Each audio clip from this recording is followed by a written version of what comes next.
नमस्कार सर। नमस्कार sir. Sir क्या नाम है आपका? सर मेरा नाम राहुल मणि है जी। राहुल जी, आप कहाँ से हैं? सर मैं ज़िला सहारनपुर से बिलोंग करता हूँ जी, और सहारनपुर का निवासी हूँ जी, मूल निवासी सहारनपुर का हूँ जी। राहुल जी, संत रामपाल जी महाराज से नाम दीक्षा आपने कब ली? 2 तारीख 6 महीना 2014 में ली है जी, संत रामपाल जी महाराज जी से उपदेश जी। राहुल जी, संत रामपाल जी महाराज से नाम दीक्षा लेने से पहले क्या आप कोई भक्ति साधना भी करते थे? जी सर, पहले मैं साधना करता था जी। हमारी जो परिवार के जो हमारे जो सगे बाबा जी हैं, सेवाराम जी गुरु जी के नाम से उनको जानते हैं जी गांव वाले, तो उनके द्वारा बताई हुई कबीर साहिब की हम साधना करते थे जी। और फिर वो थोड़ा सा रविदास के बारे में भी हमें साधना बताते थे, तो उन साधनाओं से मतलब हमें संतुष्टि नहीं हो पाई जी। फिर मैं निरंकारी मिशन में गया जी। निरंकारी मिशन में थोड़ा सा देखा मैंने, 2 साल रह गए। वहाँ पर भी मुझे कोई संतुष्टि नहीं हुई जी, क्योंकि ये आत्मा परमात्मा को हर समय खोजने में लगी रहती है जी। तो उसके बाद जी फिर मैं हनुमान जी की साधना करी है जी, और हनुमान जी की साधना मैंने 6-7 साल लगातार करी है जी, और बड़े तन मन धन से साधना करी है जी हनुमान जी की। सर जी, जब मैं बालाजी की साधना किया करता था तो सहारनपुर से मैं बाइक से कई बार बालाजी के दर्शन करने के लिए राजस्थान तक गया हूँ, और उन्होंने मुझे कई बार दर्शन भी दिए हैं। जैसे कि गांव के अंदर एक बाढ़ जैसा माहौल हो जाता है, बरसात के समय बाढ़ जब आती है, फ्लड जब आता है, तो ऐसा फ्लड हमारे गांव में आया करता था, और उस फ्लड में सारे गांव वाले डूबने लगते थे। तो उस फ्लड के अंदर बालाजी खुद मुझे बचाने के लिए आते थे। उसमें जो उनकी जो बॉडी थी, जो उनका रूप था, यानी कि जो उनकी टांगें थी, वो तो हनुमान जी की थी, थोड़ी मोटी मोटी सी। बाकी जो ऊपर का जो शरीर था, वो कुर्ता धोती वाला मुझे बचपन में दिखाई दिया करता था। सफ़ेद बाल मुझे नज़र आते थे, लेकिन मैं ये समझ नहीं पाया था कि ये हो रहा क्या। या तो बालाजी ने दर्शन देने चाहिए, या फिर ये तो कोई और चीज़ है, या कोई और शक्ति है। तो ये भी चीज़ मैं समझ नहीं पाया हूँ जी, बिल्कुल जी। तो हनुमान जी की साधना करते करते कई साल तक हुए, तो हमें किसी भी तरह का कोई लाभ नहीं मिला जी। सर फिर आप संत रामपाल जी महाराज की शरण में कैसे आए? सर मैं संत रामपाल जी महाराज जी की शरण में इस प्रकार आया कि मैं सहारनपुर में रेंट के मकान में रहा करता था। तो हमारे पड़ोसी है एक अरुण भगत जी। मैंने बोल दिया कि चलो भाई ठीक है अरुण भगत जी, मैं आपके साथ चल पड़ता हूँ और देख लेते हैं चल के। अगर मुझे अच्छा लगेगा तो मैं उपदेश ले लूँगा, नहीं लगा तो मैं वापस आ जाऊँगा, कोई दिक्कत नहीं। तो जी वहाँ पर मैं आश्रम के अंदर गया, मुझे बिल्कुल सब कुछ अच्छा लगा जी, और मैंने सबसे पहले मैंने उपदेश ही लिया जी। बाद में फिर संत रामपाल महाराज जी के दर्शन हुए जी। फिर हम इस प्रकार हमने उपदेश लिया जी, और हम फिर घर पर आए जी। सर संत रामपाल जी महाराज से नाम दीक्षा लेने के बाद आपको क्या लाभ प्राप्त हुए? हाँ जी सर, सबसे पहले तो संत रामपाल जी महाराज जी से उपदेश लेने के बाद तो मेरी आर्थिक स्थिति बहुत बढ़िया हुई जी। उससे पहले तो हमारी आर्थिक स्थिति बहुत वीकली थी। और जो मेरी पत्नी है, उन्होंने चैलेंज मुझे किया था कि भाई अगर मैं संत रामपाल दास जी महाराज जी से उपदेश जब ले सकती हूँ, अगर संत रामपाल दास जी महाराज मेरा मकान बना दे। तो संत रामपाल दास जी महाराज जी ने सबसे पहले तो हमारा मकान बनाया जी। उसके बाद फिर मेरी जो पत्नी है, 2 बेटी है हमारे पास में, और बेटा नहीं था जी।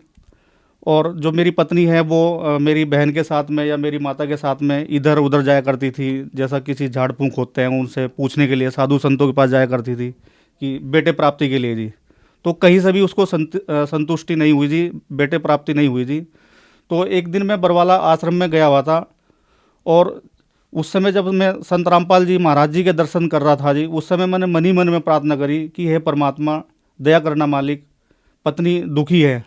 तो मालिक ने सुनी है जी, और एक संतान प्राप्त हुई है जी। बेटा बिल्कुल हष्ट-पुष्ट है जी, बिल्कुल जी, आज 5 साल का हो गया है जी। और एक दिन वो घर के आंगन में खेल रहा था जी, ऊपर छत पर चले गया जी खेलता खेलता, और छत से नीचे फर्श पर गिर गया जी। और फर्श पर गिर के उसको जरा से भी खरोच नहीं आई जी बच्चे पे जी, बिल्कुल भी। तो सबसे बड़ा तो हमें ये लाभ मिला जी। उसके बाद एक बार मैं देहरादून में काम कर रहा था जी। तो देहरादून में काम करते समय जो इलेक्ट्रिक जो बोर्ड होते हैं, उन बोर्ड के अंदर एक मशीन होती है जिसको सप्लाई बोलते हैं जी। उस सप्लाई के मैं कनेक्शन कर रहा था, तो कनेक्शन करते समय पेचकस लाइन से टच हो गया जी, और जो पेचकस की आगे की जो नुकीली नोब होती है जी, वो लाइट से कट के नीचे गिर गई जी, और मुझे जरा सा भी कुछ नहीं हुआ जी। सेम यही चीज़ दोबारा मसूरी में मेरे साथ दोहराई गई जी। मसूरी में मैं ऐसा ही काम कर रहा था अपनी टीम के साथ में। वहाँ पर भी एक 11,000 की लाइन थी जी, और काम करते समय जिस समय हम स्ट्रक्चर को ऊपर उठा रहे थे तो उठाते समय वो 11,000 की लाइन में टच हो गया जी। 3-4 लड़के थे जी वहाँ पर भी, वो भी गवाह है, वो भी बता सकते हैं, मेरे लड़के हैं जो परमानेंट मेरे पास काम करते हैं। और वहाँ भी संत रामपाल जी महाराज जी ने हमारी रक्षा करी है जी। सर घर में जो जब हम पति पत्नी रहा करते थे तो पति पत्नी जरा जरा सी बात को लेकर झगड़ा किया करती थी, कोई बात नहीं होती थी और मतलब मरने जैसी नौबत आती थी जी।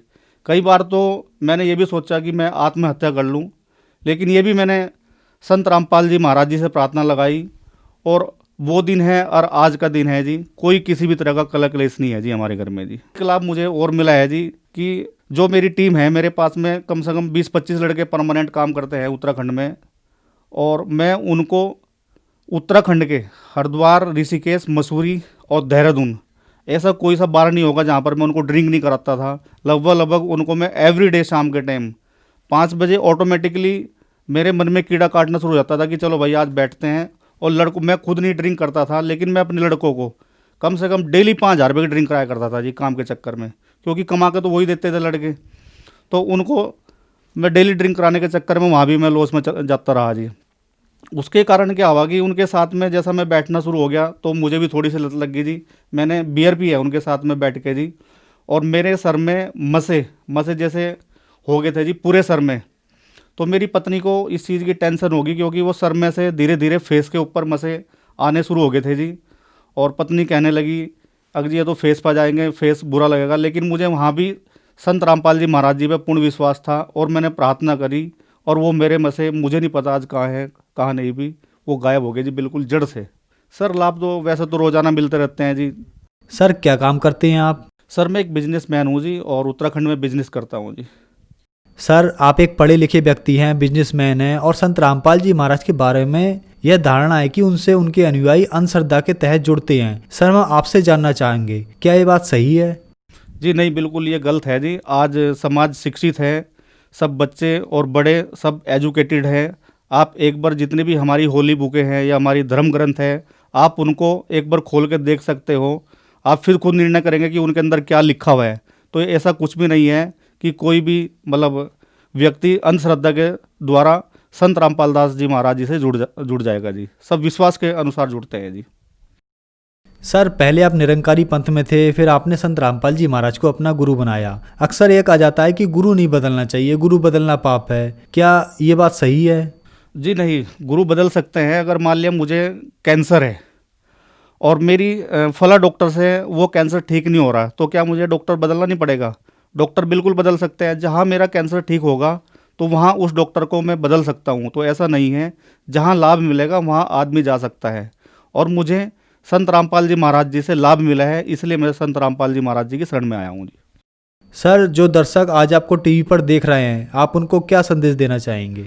सर संदेश तो मैं क्या दूंगा जी, उनसे हाथ जोड़ के विनती करूंगा कि मानुष जन्म दुर्लभ है, मिले ना बारंबार, तरवर से पत्ता टूट पड़ा बहुर ना लगता डार।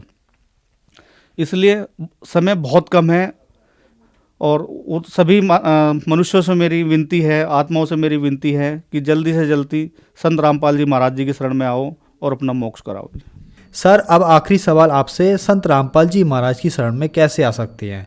सर कई राष्ट्रीय चैनलों पे सत्संग आते हैं संत रामपाल जी महाराज जी के, तो उन चैनल के नीचे पट्टी चलती है जी, और उस पट्टी पर आश्रम के नंबर आते हैं जी। उन नंबरों के ऊपर आप फ़ोन करके मालूम कर सकते हैं और संत रामपाल जी महाराज जी से जुड़ सकते हैं जी। धन्यवाद सर।